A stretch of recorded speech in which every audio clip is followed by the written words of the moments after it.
going from 100 megs to 4 gigs is giving the customer quite a bit.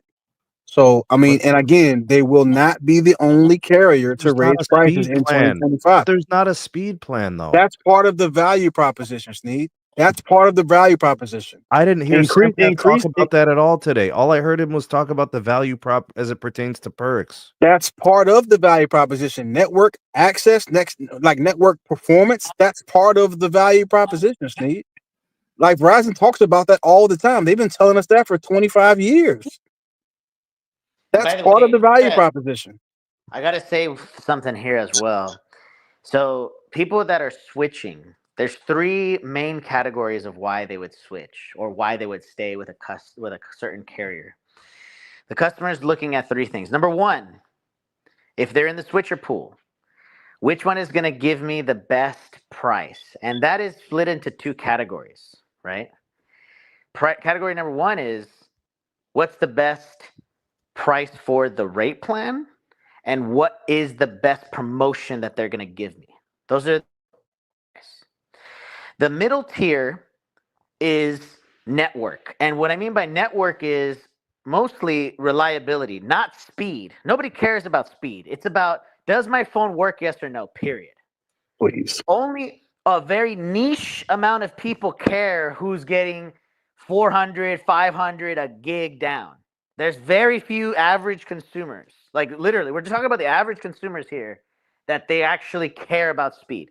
And the third one, this is most important. Because if you have parity in an urban environment, if you're at parity with network, right? If everybody has service everywhere you go in the urban environment, then the third one is very important. Whenever you have a problem and you call into customer service or you chat, customer service is critical. So what did Verizon do? They know that their customer service sucks. They know it. Okay? They know it. And Sneed has been very, very vocal about this. Sneed, you've said this in many videos. I know, but not everybody has the same experiences as me. Some Correct, people but say that Verizon's been great for them. But again, you have made it very clear that their customer service is not up to par like it used to be. Correct? That's true. That's true. Correct. Okay. From a network perspective, right? In the CLE, everybody's at parity with each other. They're all great. Yeah. Everybody's at parity. Okay, so network is irrelevant in this conversation. So then it goes to network goes to, remember, I'm saying in the CLE. I'm not saying everywhere. I'm saying in the CLE to give an example. Okay.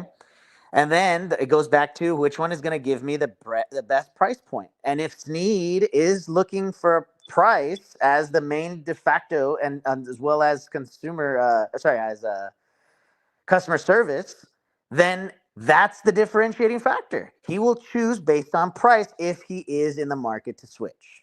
So Sneed, didn't you just release content about how Verizon actually improved in customer experience and actually outranked AT&T? And you just that was like within the last 3 months, right? Probably in the last month. Am I not correct? It was very recent, yeah. Okay, so that narrative is outdated. We have to make sure that we update with the times. That's not an accurate statement anymore. That's number 1. Number 2, from a pricing standpoint, again, I reiterate, Verizon will not be the only carrier that raises prices on current or legacy.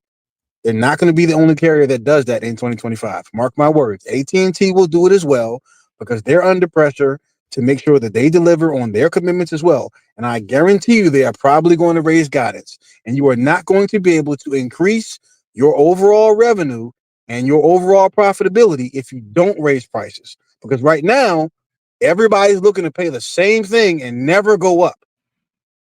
So raising prices is a lever that all 3 carriers will pull in 2025, just like they did in 2024. All right.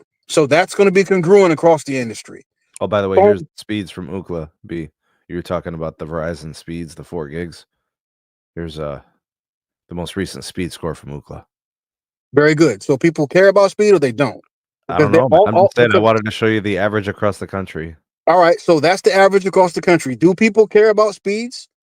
Because, I mean, I don't think so. Everything. I'm not saying that if you're saying it's not as much as whatever, okay, fine. But I think when you have a certain amount, like you need it, right? You need a certain amount for it to be like really good and useful. I think there comes a point where it just because AT&T has the lowest speeds, but they have the best customer retention. Because they're giving away the house. They are giving away phones regardless of what price plan you're on. And they have not moved from that They got the lever. best deals according to Rage and Dusty with the super chat. Thank you. Exactly. So since they have the best deals, of course they're going to have the lowest churn. But do they beat Verizon in profitability? No, it's not even close, Sneed. Nah. It's not even close.